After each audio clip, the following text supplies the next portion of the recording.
Okay, so what I've got going on here is all of this was in my main compost pile here. This is just a bin that I built out of scrap lumber that I had laying around. And so I just pulled everything out. Obviously I've got, I'll chop this up into small pieces, but everything from watermelon rinds to, you know, vegetables, yard clippings, sticks, some old wood chips. There's all kinds of stuff in here. But what I wanted to do was, I've got a little bit of old leaves that I want to layer in here. But the way that I want to do it, you can kind of see what I've done a little bit back here. I've got some grass clippings layered in with some vegetable scraps, some of my old compost, and some leaves, and all of that. What I'm going to do is just basically make a layer of that, and then put a layer of this on top of that, and then I'm going to alternate that.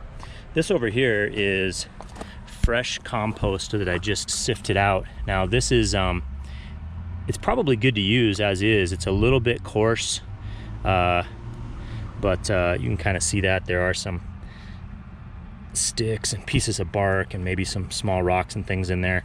I built this screen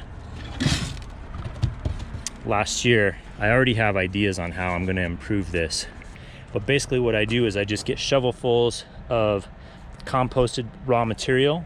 I put it on here and I just shake it down like this. Everything drops through the screen down into this pile here. All of that isn't necessarily really necessary to have your own compost pile. I've had compost piles that were even just as simple as literally a pile. A compost pile doesn't need to be fancy. You don't necessarily need to buy one of those high dollar tumblers, although there are benefits to those too. There's lots of different ways you can do compost, but this is just what I'm doing here in my garden to kind of make use of the space that I have and the waste that I have to really benefit my plants. So don't forget, make your own compost if you can at all. It's really, really worth it, and it's actually pretty fun, and it's just a picture of health for your garden to help make the most flavorful, healthy food that you can grow right in your own backyard. Thanks for watching this episode of Anderson's Outdoors. You guys take it easy, and we'll catch you next time.